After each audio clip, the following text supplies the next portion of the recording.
जय माता दी। स्कंद माता, जिन्हें नवरात्रि के 5वें दिन पूजा जाता है, देवी दुर्गा का योद्धा और ममतामयी स्वरूप है। स्कंद माता की पूजा से साधक को मातृत्व स्नेह, शांति और आध्यात्मिक प्रगति की प्राप्ति होती है। पौराणिक कथा के अनुसार स्कंद माता ने अपने पुत्र भगवान कार्तिकेय को युद्ध कौशल सिखाकर असुर तारकासुर का संहार किया।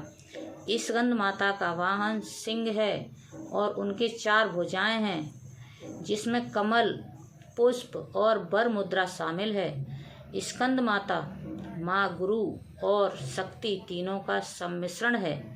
माता का यह स्वरूप जानिए, उन्हें ये नाम कैसे मिला। दुर्गा के रूप में माता के 9 स्वरूपों के होने का अलग अलग उद्देश्य और कथाएं हैं। स्कंद माता, जिन्हें नवरात्रि के 5वें दिन पूजा जाता है, न सिर्फ माँ दुर्गा का एक योद्धा स्वरूप ही नहीं, बल्कि एक ममतामयी माता का भी स्वरूप है। अपने इस स्वरूप में वो भगवान कार्तिकेय के बाल रूप को अपनी गोदी में लिए बैठी हैं। भगवान कार्तिकेय को स्कंद नाम से भी जाना जाता है। माता को यह नाम इसलिए मिला क्योंकि वे कार्तिकेय की माता हैं। माँ का यह स्वरूप संदेश देता है कि हर स्त्री के भीतर पालन करने वाली और युद्ध करने वाली दोनों शक्तियाँ हैं। माँ सिखाती है कि करुणा कमजोर नहीं, बल्कि सबसे बड़ी शक्ति है। माँ सिखाती है कि ज्ञान और शक्ति दोनों आवश्यक हैं। केवल प्रेम से नहीं, कभी कभी संघर्ष भी जरूरी होता है। माँ के इस स्वरूप की उपासना से साधक को मातृत्व स्नेह, शांति और आध्यात्मिक प्रगति की प्राप्ति होती है।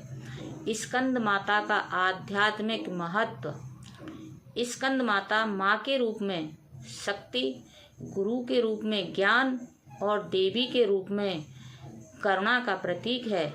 इन्हें मोक्षदायिनी माता भी कहा जाता है, क्योंकि वे सांसारिक जीवन में भी सुख देती हैं और अंततः मुक्ति भी प्रदान करती हैं। नवरात्रि के 5वें दिन माँ स्कंद माता की पूजा करने से साधक को ज्ञान, भक्ति और वैराग्य की प्राप्ति होती है। साधक का मन सहज ही हृदय चक्र में स्थित हो जाता है। ये साधक को भक्ति और मुक्ति दोनों प्रदान करती हैं। अगर इनके स्वरूप की बात की जाए तो स्कंद माता की 4 भुजाएं हैं। इनकी दाहिनी तरफ की नीचे वाली भुजा जो ऊपर की ओर उठी हुई है, उसमें कमल पुष्प है।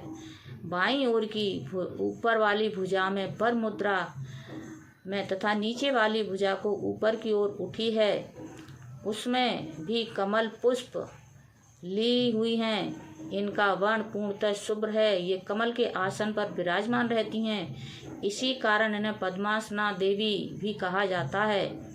इनका वाहन सिंह है। साधक को सुरक्षा, आत्मविश्वास और भावनात्मक स्थिरता मिलती है। स्कंद माता और तारकासुर संहार का पौराणिक कथा के अनुसार एक बार असुर तारकासुर ने देवताओं को पराजित कर स्वर्ग पर अधिकार कर लिया था। उसे वरदान था कि केवल शिव पुत्र ही उनका वध कर सकता है, लेकिन शिव योग में लीन थे। जब असुरों का अत्याचार बढ़ा और देवता असहाय हो गए, तब महादेव और पार्वती जी की ऊर्जा से उनके पुत्र कार्तिकेय का जन्म हुआ।